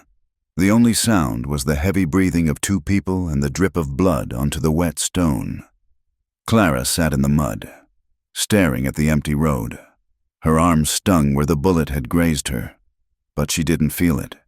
She felt a cold, hollow pit in her stomach. "I failed her," she whispered. She looked at her hands. They were covered in mud and Jesse's blood. "I told her she was safe. I told her I would protect her, and I led them right to her." She began to rock back and forth, the panic rising in her throat. "It is my fault. I was reckless. I thought love made us invincible. It just made us careless." Jesse dragged himself upright. He tied his scarf around his thigh, pulling the knot tight with a grimace. His face was pale, sweat beading on his forehead, but his eyes were clear. "Stop it," he said. His voice was hard, cutting through her spiral. Clara looked at him, tears streaming down her face. "They took her. Jesse, they took her to the train. She is going to—" "Stop it!" Jesse shouted. He reached out and grabbed her face, forcing her to look at him. "This is not your fault. Clara, do you hear me? This is not your sin. But I—" "No!" Jesse said fiercely. "This belongs to Rusk. This belongs to Vale. They are the predators. They are the ones who hunt children. You are the one who stood in the rain to save a stranger. You are the one who gave a girl a bed when the world gave her nothing." He leaned closer, his forehead resting against hers. "Do not accept their guilt. Clara, do not let them make you carry their shame. That is how they win. They break you by making you think you deserve the breaking." Clara took a shuddering breath. She looked into his eyes and saw the fire burning there. Not the fire of destruction, but the fire of a forge. "She is gone," Clara whispered. "Not yet," Jesse said. He looked toward the south, where the train tracks cut through the valley. "They are taking her to the holding ranch," he said, "to group her with the others for the Friday train." He struggled to his feet, leaning heavily on the rock. His leg would slow him down, but it would not stop him. "We know where the ranch is," he said, "and we know when the train leaves." He held out his hand to her. "We are not going back to town. Clara, we are going to that ranch, and we are going to bring her back, or we are going to die trying." Clara looked at his hand. It was blood-stained and shaking, but it was open. She thought of the women in the church. She thought of Vale's smug smile. She thought of Sarah's face in the wagon, and she thought of the gun under her corset. She reached up and took his hand. She squeezed it hard. "Let us go," she said. She stood up, wiping the tears from her face. The fear was gone, replaced by a cold, crystalline clarity. "Friday," she said. Friday. Jesse agreed. They limped toward their horses, two wounded figures moving against a backdrop of stone and sky, heading toward a reckoning that would burn the corruption out of Red Hollow, or consume them both in the flames. The Thursday night rendezvous took place in the hollow of a dead cottonwood tree 3 miles south of Red Hollow. The wind had died down, leaving a cold, brittle silence that amplified the snap of every twig. Jesse Crow sat on a flat rock, his injured leg stretched out before him. The bandage around his thigh was fresh, tied tight by Clara's hands, but the blood had already bloomed a dark circle through the linen. He was cleaning his Colt revolver, the metal parts laid out on a cloth. He did not look like a general assembling an army. He looked like a man preparing for his own funeral. Clara Hayes stood beside him, her arms crossed against the chill. She wore a man's riding coat over her dress, and the revolver under her corset felt heavy, a cold stone pressing against her solar plexus. They waited. The first to arrive was Caleb, the young ranch hand from the Golden Spur. He rode a skittish mare and looked ready to bolt himself. He dismounted, his hat in his hands, eyes darting to the shadows. "I brought the bolt cutters," Caleb whispered, as if the sagebrush might report him to Edgar Vale. "And the map. I drew it like you asked." Jesse nodded, reassembling his gun with a sharp click. "You are doing the right thing." "Son, I ain't doing it for you," Caleb muttered, looking at Clara. "I saw what they did to that girl. Sarah, I got a sister in Omaha. If someone did that to her—" He trailed off, spitting on the ground. The sound of hooves announced the next arrival. Widow Eubanks drove a light buckboard wagon, the wheels wrapped in rags to muffle the sound. She was a woman carved from granite, her face lined by 60 years of hard sun and harder luck. A Winchester rifle lay across her lap. "Mister, Vale took my water rights," the widow said, her voice like grinding stones. "He dried out my peach orchard. I reckon I am here to prune his branches." The last to arrive was the most dangerous. Deputy John Redhorse rode out of the darkness on a paint horse. He wore his badge, but he had turned it inside out so the silver star faced his chest. He was a man of few words, his mother Apache, his father a drifter, and his patience with Sheriff Rusk entirely exhausted. "Rusk is at the saloon," John said, dismounting. "He thinks this is a quiet night. He is drinking to the governor's visit." "Does he know about the train?" Jesse asked. "He knows the cargo is ready," John replied. "The guards at the Henderson Ranch are expecting a transport wagon at midnight. They think we are the transport." Jesse stood up, wincing as his weight settled on the bad leg. He looked at his ragtag army, a crippled outlaw, a seamstress, a guilty boy, an old woman, and a traitorous lawman. It was a joke. It was a tragedy waiting to be written, but it was all they had. "We go in quietly," Jesse said, his voice low. "We are not there to kill men if we can help it. We are there to get the women and the ledgers. Rusk can spin a gunfight as a gang war.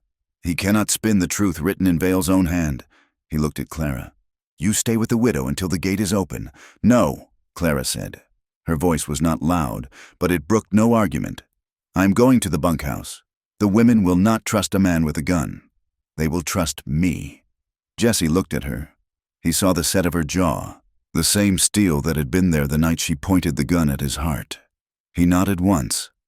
"Keep your head down," he said. The approach to the Henderson Ranch was a journey through the throat of the Badlands. The moon was a sliver, offering just enough light to see the jagged outlines of the canyon walls. The air smelled of alkali and ancient dust. Coyotes yipped in the distance, a manic, laughing sound that made the skin crawl. They left the horses in the wagon half a mile out and moved on foot. The ranch sat in a depression, a dark scar on the pale earth. The main house was lit by yellow lantern light, but the long, low bunkhouse where the women were kept was dark. Jesse moved with a limp, but he moved silently. He signaled to John Redhorse. The deputy slipped into the shadows, heading for the guard tower near the gate. Clara followed Jessie toward the perimeter fence. Her heart was beating so hard she thought it might bruise her ribs. She gripped the wire cutters Caleb had given her. Wait for the signal. Jessie breathed in her ear. They watched. Up in the tower, a match flared as a guard lit a cigarette. A moment later, a shadow rose behind him. There was a dull thud, and the cigarette arc fell to the ground. The guard slumped forward. John raised his hand. Jessie cut the wire. Clara slipped through the gap, the barbs catching on her coat. She moved toward the bunkhouse, keeping low. Caleb went with her, his eyes wide with terror, carrying a heavy iron bar. Jessie turned toward the main house. That was where the ledgers would be. That was where the fight would be. Clara reached the door of the bunkhouse. It was padlocked from the outside. "Break it," she whispered to Caleb. Caleb jammed the iron bar into the hasp and heaved. The wood groaned. Inside, there was a sudden rustling, the sound of terrified whispers. With a loud crack, the hasp gave way. Clara pulled the door open and stepped into the gloom. The smell hit her first. Unwashed bodies, sickness, and fear. It was the smell of a cage. "Who is there?" A voice trembled. "It is Clara," she whispered. "I have come for Sarah. I have come for all of you." A lantern flared to life at the far end of the long room, but it was not one of the women holding it. Sitting on a crate, picking his teeth with a knife, was a man. He was large, his belly spilling over his belt, his face marked by a long, pale scar running through his beard. "Well now," the man said, standing up slowly, "if it isn't the little seamstress." Clara froze. The blood turned to ice in her veins. She knew him. His name was Grady. 5 years ago, on the trail from St. Louis, he had been the wagon master. He was the man who had told her that a woman alone had to pay a toll to be safe. He was the reason she carried a gun. He was the nightmare she woke up from screaming. "Mr. Grady," Clara said, her voice sounding strange and distant to her own ears. "I heard you were in town," Grady grinned, stepping closer. The lantern light swung, casting long, dancing shadows. "You were a fighter back then. Clara, I like a fighter. Makes the breaking more fun." He looked at Caleb, who was standing in the doorway, paralyzed. "Run along, boy," Grady barked, "before I gut you." Caleb dropped the iron bar and bolted.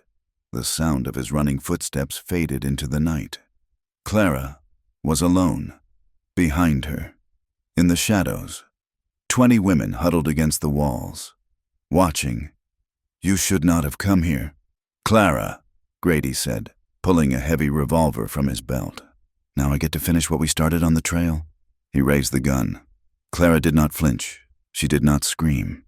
A strange calm settled over her. This was not a new horror. This was an old ghost, and ghosts could be exorcised. She reached into her dress. She did not fumble. Her hand found the pearl grip of the .32. "You think you can draw on me?" Grady laughed. "I will blow a hole in you before you clear leather." "I do not need to clear leather," Clara said softly. She fired through her coat. The sound was deafening in the enclosed space. The muzzle flash lit up the room for a split second. Grady bellowed, dropping his gun. He clutched his right thigh. Staggering back, Clara had aimed low. She stepped forward, tearing the coat open to free her arm, leveling the gun at his face. "Sit down," she ordered. Grady fell back onto the crate, gasping, blood seeping through his fingers. He looked at her with shock, the arrogance wiped clean. "You shot me," he wheezed. "You crazy bitch, you shot me." Clara walked until the barrel of her gun was inches from his nose. Her hand was rock steady. "Open the back door," she said. I do not have the key." Grady stammered. Clara cocked the hammer. "Open it." Grady fumbled at his belt, his hands slick with blood. He produced a ring of keys and threw them to her. Clara caught them. She did not look away from him. "Get up," she said to the women. "Move, now." The women hesitated, then surged forward. They grabbed the keys. Sarah was there, her face bruised, her dress torn. She looked at Clara, then at the gun. "Clara?" Sarah whispered. "Go," Clara said. "The widow Eubanks is waiting by the north fence. Go!" The women flooded out the back door, into the night. Clara stood alone with Grady. "You are dead." "Clara!" Grady sneered, pain making him bold. "Vale will skin you alive." Clara looked at him. She saw the fear in his eyes. She realized suddenly that he was small. He was just a man, a cruel, pathetic man who borrowed power from others. "I'm not dead, Mr. Grady," Clara said. "And I'm not yours. I never was." She pistol-whipped him. A short, sharp blow to the temple. He slumped to the floor, unconscious. Clara holstered her gun. She took a deep breath, inhaling the smell of dust and freedom. She turned and ran into the night. In the main house, the silence had been shattered. Jessie kicked open the door to the office. Silas Vane was there, stuffing papers into a saddlebag. Silas spun around, his hand going for his gun. "Don't," Jessie said, leveling his Colt. Silas froze. He looked at Jessie, then at the gun. He smiled, a sad, crooked expression. "I figured it was you, Jessie. When I heard about the ambush, you always were hard to kill. Put the bag down. Silas." Silas hesitated. "It is a lot of money. Jessie, Vale pays well, better than the cattle drives. It is blood money. Silas, and you know it. Selling girls? Is that what we became?" Silas's face hardened. "The world changed. Jessie, the open range is gone. It is all fences and railroads now. A man has to pick a side. You picked the wrong side." Silas moved. He was fast, faster than Jessie remembered. He dove behind the heavy oak desk, firing as he went. Jessie threw himself to the side, his bad leg giving out. He hit the floor hard, biting back a scream. A bullet tore into the wall inches from his head. He rolled, firing 2 shots into the desk. Wood splinters flew. "Give it up! Silas!" Jessie yelled. There was silence. Then, Silas's voice, closer this time. "You are slowing down. Old man, that leg is stiff." Jessie listened. He heard the creak of a floorboard to his left. Silas was flanking him. Jessie closed his eyes for a second, centering himself. He remembered the rhythm of the breathing, the way the air moved before a storm. He spun on his back, firing blindly toward the shadow by the bookcase. Silas fired at the same instant. Jessie felt the wind of the bullet pass his ear. Silas grunted. There was the heavy sound of a body hitting the floor. Jessie lay there, his chest heaving, listening. "Jessie?" Silas whispered. It was a wet, gurgling sound. Jessie dragged himself up. He crawled over to where his friend lay. Silas was hit in the chest. The light was fading from his eyes. You always were lucky," Silas rasped. "It wasn't luck," Jessie said softly. He reached out and took the saddlebag from Silas's grip. Tell Mary I tried to send money. Silas said." His eyes fixed on the ceiling, and then he was gone. Jessie sat there for a moment, the weight of the years pressing down on him. He had killed a man he once shared a blanket with. He had killed a part of his own history. He stood up, grabbing the bag of ledgers. He limped out the door, leaving the past dead on the floor. The ride back to Red Hollow was a funeral procession in reverse. The wagon was full of women, huddled together under blankets, weeping with relief. Deputy Redhorse and Jessie rode point, while Clara sat in the back of the wagon, holding Sarah's hand. The sun began to rise as they crested the final ridge. The light hit the town of Red Hollow, painting the storefronts in deceptive gold. Sheriff Rusk was waiting. He stood in the middle of Main Street with 5 deputies. They had blocked the road with barrels. A crowd had gathered on the boardwalks. Shopkeepers, early risers, the curious and the fearful. Rusk saw the wagon and raised his hand. "Halt!" he boomed. Jessie did not halt. He kept his horse walking, his hand resting on his thigh near his gun. The wagon creaked along behind him. "Get down from that horse! Crow!" Rusk shouted. "You are under arrest for kidnapping and murder. We found the bodies at the ranch." The crowd murmured. "Kidnapping? Murder?" Jessie stopped his horse 10 yards from the sheriff. He looked tired, bloody, and utterly unafraid. There was no kidnapping.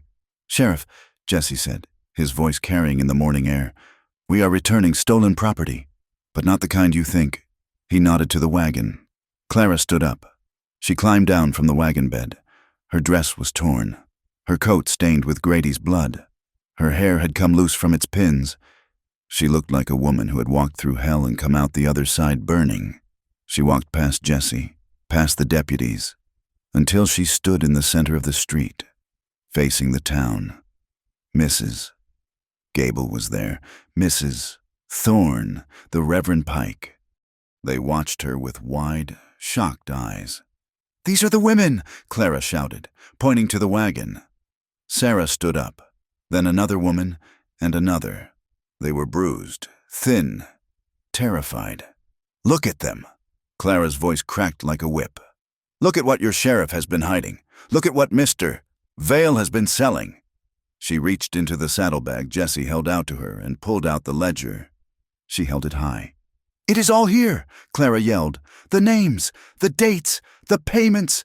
Sheriff Rusk took $500 last month to look the other way while these girls were beaten and chained. Lies!" Rusk screamed, his face turning purple. "She is a whore and a liar. Shoot her!" He drew his gun. Nobody moved. The deputies looked at the wagon. They looked at the women. They looked at their own wives and daughters on the boardwalk. "Shoot her!" Rusk roared, leveling his pistol at Clara. Jesse spurred his horse forward, placing himself between Clara and the gun. He did not draw his weapon. He just sat there, a shield of flesh and bone. "Go ahead." "Rusk," Jesse said calmly. "Shoot an unarmed woman. Shoot a man with his hands on the reins. Show them what you really are." Rusk's hand wavered. Then, from the boardwalk, a voice spoke up. "Put the gun down." "Sheriff, it was Mr. Thorne, the banker." He stepped into the street, his face pale. "Put it down," he repeated. "We want to hear what the ledger says." "Mrs." Gable called out, clutching her shawl. Rusk looked around. The town was turning. The fear that had held them silent was breaking under the weight of the reality before them. They could ignore rumors. They could not ignore 20 weeping women and a ledger written in ink and blood. Rusk lowered his gun slowly. His eyes darted like a trapped rat. "This isn't over," he hissed. "Vale will burn this town. Vale is finished." Jesse said. Deputy Redhorse stepped forward, pulling the handcuffs from his belt. "Sheriff Rusk," he said, his voice flat. "You are under arrest." As the cuffs clicked shut, the tension broke. People flooded into the street. Women ran to the wagon with blankets and water. Men shouted questions. Clara stood in the center of the chaos, clutching the ledger to her chest. She was shaking now, the adrenaline fading. She felt a hand on her shoulder. She turned. Jesse was standing there. He had dismounted, favoring his good leg. He looked at her with a pride that made her knees weak. He did not try to take the ledger. He did not try to take the credit. He simply stood beside her, a solid, unmoving presence. "You did it," he said softly. Clara looked at him. She looked at the town that had scorned her, now looking to her for answers. She looked at the gun still tucked in her corset. "We did it," she corrected. She took his hand, intertwining her fingers with his. The sun was fully up now, harsh and bright, revealing every scar on the buildings and every line on their faces. It was not a pretty morning. It was not a romantic morning. It was an honest one. Clara took a breath, squeezed Jesse's hand, and turned to face the crowd. "My name is Clara Hayes," she said, her voice ringing out clear and strong, "and I have a story to tell you." The trial was moved to Blackwood County, 2 days' ride east of Red Hollow, a decision made by a traveling judge who smelled the rot in the local jurisdiction and wanted to air it out on neutral ground. But corruption, Clara Hayes learned, was not a weed that grew in only one garden. It was a vine that stretched across the territory, tangling around bank ledgers and political favors until it choked the life out of anything trying to stand straight. The courthouse in Blackwood was a brick imposition with high windows that let in the gray December light, but none of the warmth. The air inside smelled of stale tobacco, wet wool, and the nervous sweat of men facing judgment. The gallery was packed. Word of the scandal had traveled faster than the telegraph, and the citizens of Blackwood had turned out to see the cattle baron and the fallen woman, a spectacle that promised more drama than the traveling circus. Clara sat in the front row, her back as rigid as a church pew. She wore a dark blue dress, high-collared and severe, her hands folded in her lap. To her left sat the women, Sarah, Maria, and the others rescued from the Henderson ranch. They were washed and dressed in clothes provided by the church charity, but their eyes were darting, terrified rabbits in a room full of wolves. Edgar Vale sat at the defense table. He did not look like a prisoner. He was shaved, his suit was pressed, and he whispered confidently to a lawyer named Finch, a man with a smile like a razor blade. Sheriff Rusk sat beside him, sullen and sweating, his badge already stripped but his malice intact. Jesse Crow was not with them. He was in the holding cell in the basement, chained like a bear. They would not let him sit in the open court until it was his turn to speak, fearing his reputation more than his current, wounded reality. The first day of testimony was a slaughter. Lawyer Finch was a master of the polite assault. He did not shout. He simply asked questions that peeled the skin off the witnesses. When Sarah took the stand, trembling so hard the railing shook, Finch paced before her like a pacing cat. "You say you were held against your will, Miss Sarah," Finch purred. "Yet, is it not true that you came to the territory looking for work? Is it not true that you accepted room and board from Mr. Vale's associates?" I thought it was a job," Sarah stammered. "A job," Finch repeated, looking at the jury, 12 men with stone faces. "And when the work was harder than you expected, or perhaps less dignified than you hoped, you decided to cry wolf? Is it not possible that you simply regretted your choices and sought to blame a wealthy man for your own moral failings?" Sarah looked down, tears dripping onto her hands. The shame in the room was a physical weight, pressing her into silence. Clara felt the panic rising in the group behind her. If Sarah broke, they would all break. Clara stood up. She did not shout. She simply stood, a dark pillar in the sea of gray coats. "Look at me, Sarah," Clara said. Her voice was calm, cutting through the lawyer's drone. The judge banged his gavel. "You are out of order. Madam, sit down." Clara ignored him. She locked eyes with the terrified girl. "Look at me, Sarah. You are not the one on trial. Tell them about the lock on the door. Tell them about the guard who hit you. Tell them the truth. And do not let this man make you small."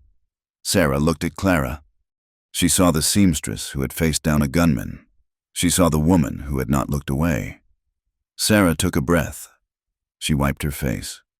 "It was not a job," Sarah said, her voice finding a sudden, sharp edge.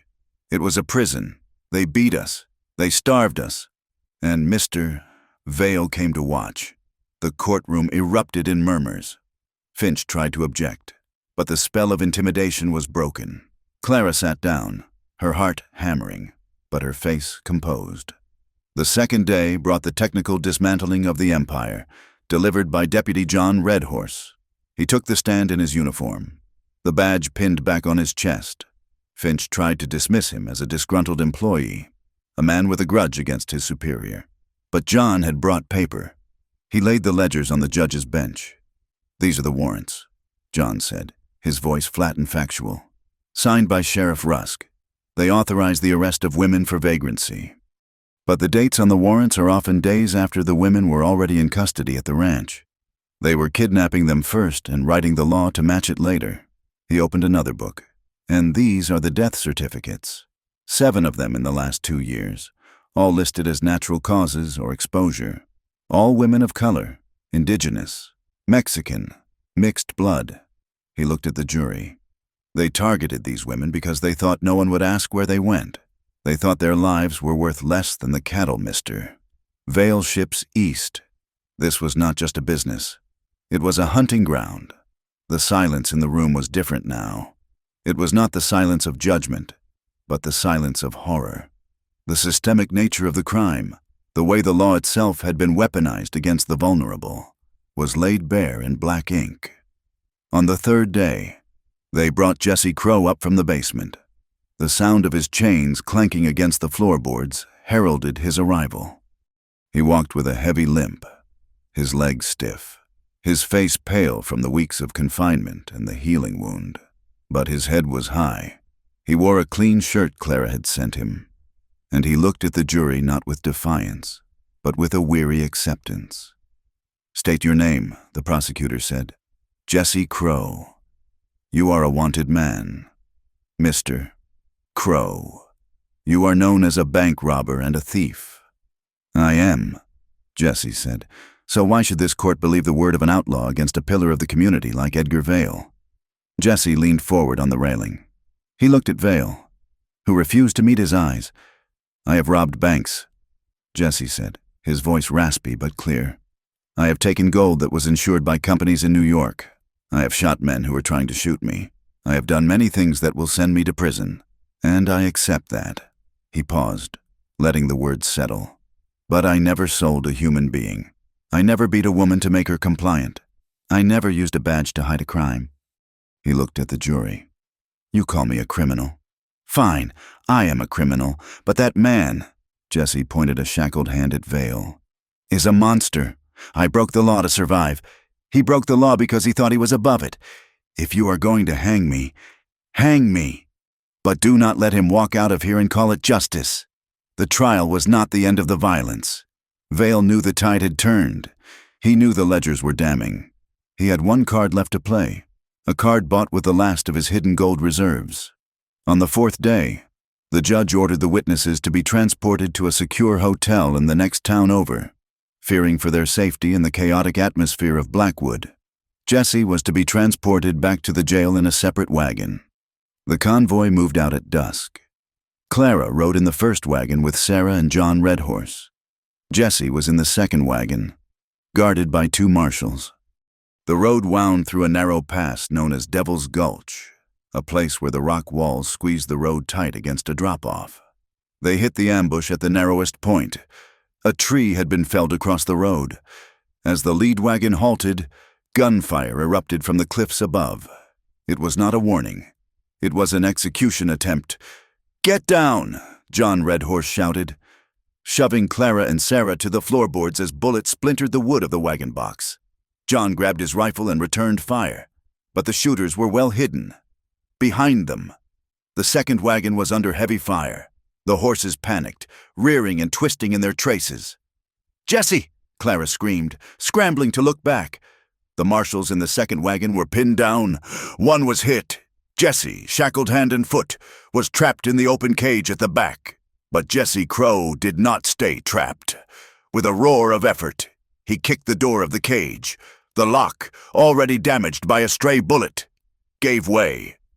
He tumbled out onto the road, dragging his chains. He didn't run for cover. He scrambled toward the fallen marshal, grabbing the man's rifle and the keys to his cuffs. He fumbled with the keys as bullets kicked up dust around him. With a metallic click, his hands were free, though the leg irons remained. He rolled behind the wheel of the wagon and brought the rifle up. He fired, working the lever with a speed that blurred. He hit a man on the ridge, then another. He was drawing their fire. He was making himself the target to spare the lead wagon. "Go!" Jesse shouted to John. "Get them out of here. We cannot leave you," Clara cried, grabbing the reins of the lead wagon as the driver slumped over. Wounded? "Go! Clara!" Jesse roared, standing up to fire again. A shot rang out, a heavy, booming sound from a buffalo rifle on the high ridge. Jesse spun around. He was hit in the side, just above the hip. The impact knocked him backward against the wagon wheel. "No!" Clara screamed. She grabbed the whip and lashed the horses. Not to flee, but to turn. She drove the wagon straight at the roadblock, the terrified team scrabbling over the fallen tree trunk in a spray of splinters and hooves. John Redhorse provided covering fire, his aim true. He took out the man with the buffalo rifle. The ambushers, seeing their advantage lost and their numbers dropping, broke and ran. They were hired guns, not fanatics. They weren't paid to die. Clara halted the wagon and leaped down, running back to where Jesse lay in the dirt. He was conscious, but his breathing was shallow. Blood soaked the side of his shirt, dark and glossy in the twilight. "You are a stubborn woman," Jessie wheezed, looking up at her with a pained smile. "I told you to go, and I told you I was done running," Clara sobbed, pressing her hands against the wound to staunch the flow. John Redhorse ran up, checking the perimeter. "They are gone," John said, "but we need a doctor. Now." The ambush was the final nail in Edgar Vale's coffin. The captured gunmen, those who hadn't fled, gave him up instantly to save their own necks. There was no spinning an attack on a federal transport. The verdict came down 3 days later. Edgar Vale was found guilty on 12 counts of human trafficking, kidnapping, and conspiracy to commit murder. He was sentenced to life in the territorial prison, his assets seized, his empire dismantled. Sheriff Rusk was stripped of his office and sentenced to 20 years for corruption and accessory to murder. The courtroom cheered when the gavel fell. It was a raw, angry sound, the sound of a town exhaling after holding its breath for a decade. But for Clara, the victory was quiet. She sat in the hospital room where Jessie lay. He had survived the surgery to remove the bullet, but the infection had nearly taken him. He was thin, his face gaunt, but the fever had finally broken. His sentencing had been held in the hospital room, a rare concession from the judge who had heard of his actions at the ambush, given his cooperation, the lives he saved, and the testimony of Deputy Redhorse. The judge had been lenient. 5 years. The judge had said, with credit for time served and good behavior, he could be out in 3 years. It felt like a lifetime. It felt like a blink of an eye. Winter turned to spring, and spring to summer. Red Hollow changed. It did not become a paradise overnight. Prejudice was a stubborn root. And there were still those who crossed the street when Clara walked by. Those who whispered that she was a trouble magnet. But they whispered quietly. Because Clara Hayes was no longer just the seamstress. She was the woman who had brought down the Baron. She used the reward money, given to her for the capture of the Outlaws, to buy the building next to the apothecary. She painted the sign herself, Hayes Seamstress Lodging. It was not just a business, it was a sanctuary. She hired Sarah and Maria. They sewed dresses, yes, but they also provided rooms for women traveling through, women looking for work, women running from bad husbands. It was a place where the door had a strong lock and the tea was always hot. Deputy John Redhorse was made interim sheriff. He cleaned house, hiring men who knew the difference between the law and a paycheck. The town began to breathe. The stolen water rights were returned, and the widow Eubank's orchard bloomed green again. The day Jessie was to be transferred to the territorial prison arrived with a sky so blue it hurt to look at. Clara drove the wagon to the jail. John led Jessie out. He was dressed in travel clothes, his hands cuffed in front of him, but his legs free. He walked with a cane now. The hip wound had left him with a permanent hitch in his stride, a physical memory of the canyon road. John unlocked the cuffs for a moment, allowing them a private goodbye by the wagon wheel. "You look good," Jessie said, his eyes drinking her in.